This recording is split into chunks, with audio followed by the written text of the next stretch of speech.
An old California friend of mine, who I don't even want to name for fear of giving his poor mom a heart attack, got into growing pot and started frequenting an internet forum on the subject. He made some friends and eventually went to a local growers meetup where he met a grower who could supply top quality product in bulk. This gave him the opportunity to buy wholesale, which left a huge amount of room for profit. So my friend was getting 10-pound packages of weed vacuum sealed in plastic directly from a farmer. He would then drive out to the Midwest where he'd be able to sell it at a huge markup and make good money, even after paying for gas and hotels. This ready access to great weed is what got me into dealing. I had dropped out of school and been working for a while, focusing on my music, but was now back in school, and as I probably should have expected, I wasn't very happy. I went in with a bit more maturity and focus and had the best of intentions, thought that this time everything was going to be different. I remember feeling the same loneliness I had felt in Iowa City, except this time I didn't have my cousins around to keep me going. I wrote a song at that time that had the lyric, "A heart is a muscle, a heart is a pump, a heart's a maudlin metaphor. A heart is a bull begging mercy from a sick sadistic matador. Loneliness keeps stopping my heart, but then out of boredom I revive. Back to being me, being little more than alive." That was how I felt, like my heart was pumping and my lungs were breathing, but in terms of signs of life that weren't strictly physiological, I was barren. There was no ambition and no joy. I felt like I had given up on my musical dreams by coming back to school. Sure, I intended to continue pursuing music on the side, but the only reason to get a degree was to get a career. And getting a career felt like throwing in the towel, at least as far as I was concerned. But I needed to grow up. I needed to get my shit together. I needed to accept the responsibilities of being an adult. Was I too good to work for a living? But there was always the nagging feeling that I was squandering a chance at something great, that I could find my way into something special and would be doing myself a disservice by finally stepping into the status quo. Another line in that same song goes, "Days go so slow, nights disappear. Same questions and confusions, what am I doing here? Nights pass so fast, endless days arrive. An infinite dose of being little more than alive." Looking ahead to a 9-to-5 career felt like a death sentence. Even worse, it felt like torture. I really don't know how people do it. Even if you're only working a 40-hour work week, which is rare for those on the career track, the numbers don't make sense to me. 40 hours a week means 8 hours a day. You're supposed to sleep 8 hours as well. That makes 16 hours. Let's say an hour for commute there and back, an hour for lunch, an hour for dinner. Maybe you rush breakfast. That makes 19 hours. Then you've got to bathe, groom, and use the bathroom. Let's say an hour total a day. Maybe an hour for an errand or some housework and an hour for exercise. Now we're up to 22 hours a day. That means I have 2 hours a day of leisure. 2 hours a day to read, write, smoke, dream, and relax. To a lot of busy professionals or parents out there, 2 hours a day may sound like luxury. To me, it sounds like bullshit. Especially when you consider that those 2 hours fly by and the rest of the day drags ass. To spend over 7/8 of the day doing shit I don't want to do and less than 1/8 being myself, that's no life. You can keep it. But at the time I had myself convinced that college was the right path for me. I was trying to stay sober as well as I could, but then my friend approached me about being one of the many arms of his burgeoning weed empire. I knew I'd be happier if I was smoking, at least for a while. And since I was probably ditching school again after this semester anyway, I wasn't too worried about my grades. I was fronted a pound of coconut kush as my first shipment, and I remember that shit just went like wildfire. I knew a lot of people who smoked, and when the word got out that I was selling a superior product at a good price, and that met with prompt service, prompt replies, etc., made me an overnight weed tycoon. I threw caution to the wind and took all customers so long as they had a referral. I had people coming over to my place. I was making deliveries. I was meeting people in gas stations. I had a huge customer base, and it was only a matter of time before I got busted or got robbed. If you did it long enough, one or the other was going to happen. It was inevitable. I once heard a guy give this somewhat racist interpretation of the dangers of drug dealing. If you dealt to white kids, you wouldn't get robbed, but the second they got busted, they would cut a deal with the cops and try to get you busted to save their ass. White kids were afraid of doing time. The opposite was supposedly true of black kids. They were more likely to rob you, but also much less likely to snitch if they got busted. I don't have a large enough sample size to speak to the truth of this. Personally, I'd rather get robbed than snitched on. The snitches kept me up at night. Reporting a murder or robbery was one thing, but flipping and wearing a wire to bust someone who hooked you up, that's shitheel behavior. Nothing more cowardly than shifting consequences from yourself to another person whose only offense towards you was doing a favor. For the record, I did know some white kids that shot another kid in the back over a few bad tabs of acid. They didn't rob the guy, though. Just shot him. Of course, this is far from a hard and fast rule. About 90% of my experience with black kids growing up came playing playground basketball. No one ever gave me any trouble there. There are plenty of white kids out there who commit robberies and plenty of black kids turning stool pigeon, but I had heard this piece of advice from someone much more seasoned than I, who I knew to be quite racially forward-thinking. In fact, he had a black daughter, and most people who knew him would say he wished he was black. Plus, considering the glorification of crime and so much hip-hop music, living the thug life and all that shit, I figured there might be some truth to it. So when I dealt to white kids, I dealt only in my home, where I could control the environment and have the music turned up loud. If anyone asked for the music to be turned down, I'd immediately get suspicious, even going so far as to ask them to lift up their shirt so I could check for a wire. I don't know what I would have done if I had found one. Probably freaked the fuck out. Glad it never happened. When I dealt to black kids, I only dealt in my home to people I knew very well, and everyone else who I didn't necessarily know well, I either went to their place or met at a gas station. Of course, I could still be robbed in these circumstances, but if it happened, they'd only get what I had on me, which was never much. I wasn't stupid after all. Like I said, though, there were a few black guys who I knew personally who I had come into my house. Since most of my friends were white and the social circle I moved in was mostly white, I didn't have many introductions to the black student population. So two black guys I worked with, who I'd gotten to know well during slow shifts, became my sort of liaison to the black community. Marshall and Jalen became mini kingpins in their own right, although they were selling mainly dimes and dubs. They were buying in increasingly large amounts as their influence and business grew. I trusted these two and made sure they knew never to let anyone know where I lived. I told them what I had been told about dealing to white kids versus black kids, and they said that it was most definitely true. They were a couple of real Chicago kids, so they were probably better judges of such things than I was.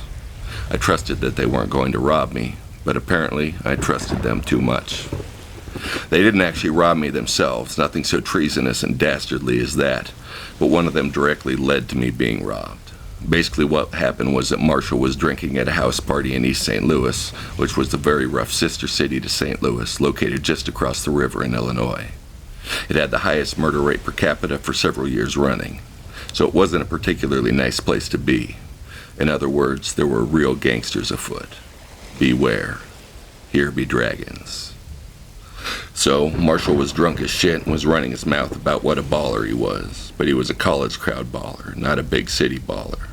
He was talking to some other guy who sold weed, and he was talking about how he knew a white boy who could get weight of that fire.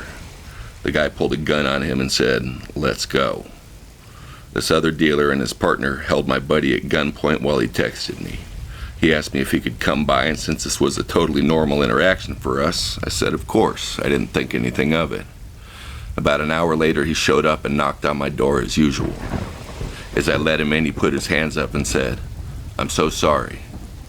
I was puzzled, having no idea what he was talking about. Then from either side of the door frame, out jumped two masked men brandishing pistols.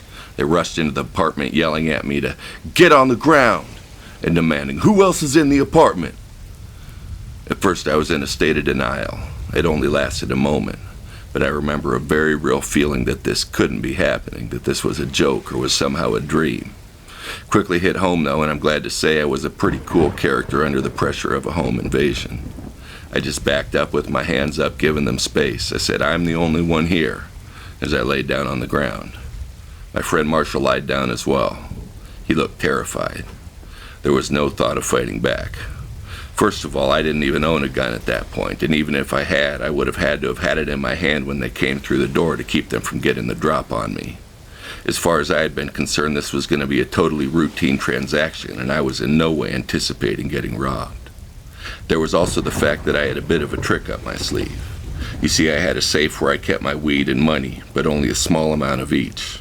The safe was just for show, so that if someone did think of robbing me, they'd not only think I used a safe and maybe be deterred, but more importantly, if they did end up robbing me anyway, they would target the safe, assuming that its contents were all I had of value. Little did they know that I just kept enough money in there to make change or to handle the given transaction. The rest of the money was buried in a stack of graying undershirts in my closet.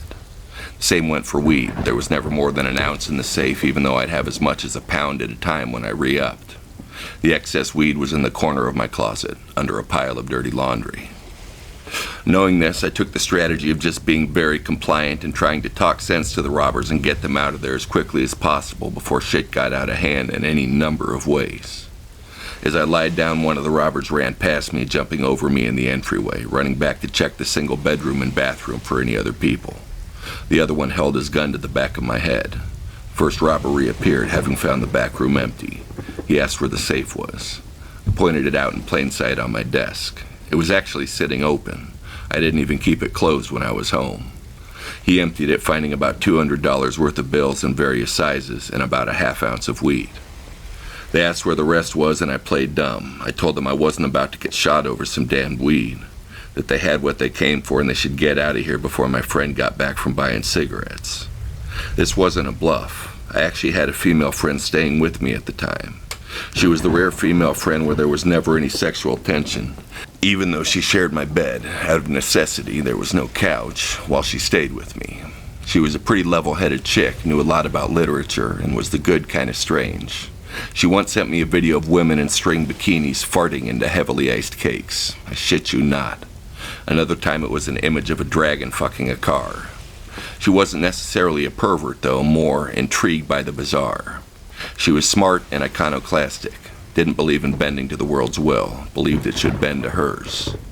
She inspired the lyric, "Believing every wish she makes is a contract with the galaxy. She says I am not made of flesh and blood. Flesh and blood are made of me."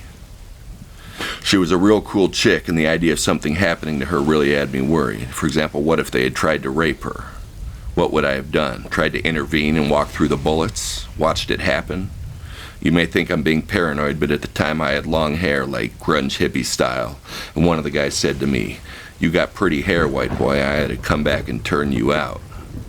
I didn't say anything to this. There was nothing to say that wouldn't be in some way provocative. Instead, I said she could be back any minute. They called bullshit, and I repeated that my friend Laura went out to the store to get cigarettes, and when she got back, she was going to fucking scream, and the whole building was going to hear. I said they got what they came for and they should get out of here. I was very calm and cool. I tried my line again. "My friend's gonna get back and fucking flip out. Y'all got what you came for." Authoritative but not condescending. It did the trick. They told us to count to 100 before we got up and then went running out. I started counting but stopped soon after as I heard them running out of the apartment complex and their car peeling out. I fantasized about having had a gun to chase them out into the parking lot with, firing shots at them as they sped away. There was no such gun, though. I just had to watch them drive off. At this point, Marshall burst into tears. Remember, this is a black kid from Chicago who up to this point had portrayed himself as some kind of gangster, or at least a kid with street smarts and grit. But here he was bawling like a child. I told him everything was okay, and his reply was to burst out blubbering, "Those were real guns!" I had to laugh at this. By this point, I already felt like an old hand at this gangster game, even though this had been my first brush with any sort of gunplay. But I had handled it like an old pro. I said, "Yeah, man, that's what happens when you get robbed. They use real guns." And his reply was, "I've never had anything like that happen to me before." Again, blubbering the whole time. I did my best not to laugh and tried to comfort him. I shared walls with two neighbors, one next to me and one above me, both of whom I knew well and sold weed to. I went up and told my upstairs neighbor what had happened, in case she had heard the commotion and had thought about calling the cops. She said she had heard yelling, but didn't know what it was. She was shocked. It was a very white suburban community I lived and sold in. My other neighbor wasn't home. When I got back, Marshall was still in a state. I did my best to calm him down, telling him that they were gone now and there was no way they were coming back, that they had been way out of their element in an environment that was foreign to them and were likely hightailing it back to safety to have a good time with the spoils of their plundering. I ended up smoking him out with a little bud that I had on my desk, my head stash. It had been sitting out in plain view the whole time, and I had completely forgotten about it while the robbers had been in my apartment. They hadn't spotted it either, though, so I was able to smoke him out without dipping into my bulk stash, which he didn't know about, and it's a good thing, too. Because to this day, I don't know if he might have been in on the robbery the whole time. You see, he had told me much earlier that he was an actor, and he had claimed to be a very good one, to have won some awards in high school. Plus, it's not too hard to act scared and spooked, though if he had managed to fake all those tears, then he deserved his cut of the meager pickings of my safe. That was an Oscar-worthy performance, if performance is what it was. Just to fuck with him, though, and to keep my dummy safe system secret, I told him that they had gotten over 10 grand in cash, that I didn't have much weed because I was just about to re-up, so I was cash heavy. I figured if he went looking for his cut, he was going to have an awkward conversation. While I was smoking Marshall out, my friend Laura got back from buying cigarettes. Boy, was she surprised to hear what she had missed. By this time, Marshall had more or less stopped crying. I made it clear that as much as I liked him, it was time for him to leave. I was kind of mad at him for obvious reasons, but I felt bad for him as well. Eventually, I convinced him to get a move on. He ducked out the door like a spy ducking out into the night. I was a bit wired after the whole experience, and so Laura and I went for a walk. I remember while we were walking, it was about 10 o'clock by this point, some jackasses decided it would be funny to give us a blast of the horn as they sped past. Needless to say, I jumped a bit, being very much in a heightened state. It was just like the world to bring some dipshit along when you're at your most vulnerable. Like it just seemed fitting that on this night of nights, it'd be the night where some joyriding ass would decide his horn was a fucking toy. My head was in a really weird place. I'd been playing the dealing game for a few months straight, going pretty hard and making a lot of money in the process, smoking a lot of weed, taking a lot of risk by dealing to a wide clientele, and just swallowing that risk down every day like my morning grape nuts. I think the copious amounts I was smoking helped with the stress of the dealing. Plus, I just had a streak of fuck it in me that allowed me to compartmentalize shit like that and push it to the back and forge ahead with the task at hand. I think this was why I had a moment of, this can't be happening, when I was getting robbed. Because even though on the surface, of course, I knew getting robbed was a very real possibility, just like getting busted by the cops was a very real possibility. In order to be able to sleep at night, I had to push the idea out of my consciousness and just get into that headspace of, it can't happen to me. Of course, then when I was on the heels of having it just have happened, there was a sort of existential whiplash. Realizing that I had been taking these very real risks all this time as if they had been nothing, doing it with style and nonchalance, daring the world to stop me short. And finally, it did. I suddenly had to think what might have happened if they had decided to try to rape me right then and there, instead of coming back to do it. What would have happened if Laura would have gotten back, if they would have panicked, if there would have been shots fired? What if I had been executed in my apartment for selling fucking weed? I had a gun to the back of my head with the finger on the trigger, and that finger belonged to someone probably fucking high and scared. Oh well, I made it. At that point, I sold the rest of what I had at a steep discount to move it fast and got out of the game. I had no trouble sleeping in my bed that night or staying there at any point after that. I texted Marshall telling him that I had bought a shotgun, and he was welcome to come by and see it and to bring his friends back. I never heard from Marshall again. Laura ended up finding God, and then maybe losing him, or maybe just dialing back the fervor. If I get out of this, I will call her up. Thinking about whether Marshall did actually betray me or not makes me wonder the same thing about Alejandra. Did she actually owe me? How much had she promised, and how much had I imagined? We had held hands and cuddled a bit, but hippies are doing that shit all the time. It's not like we had ever slept together. At one point we came close, and if I had really wanted to, I probably could have made it happen. But under the circumstances, I didn't really want to, which may seem impossible with all those miles of curves twisting and turning in a million directions. How could a guy not become tangled up in all of that? Well, let me tell you.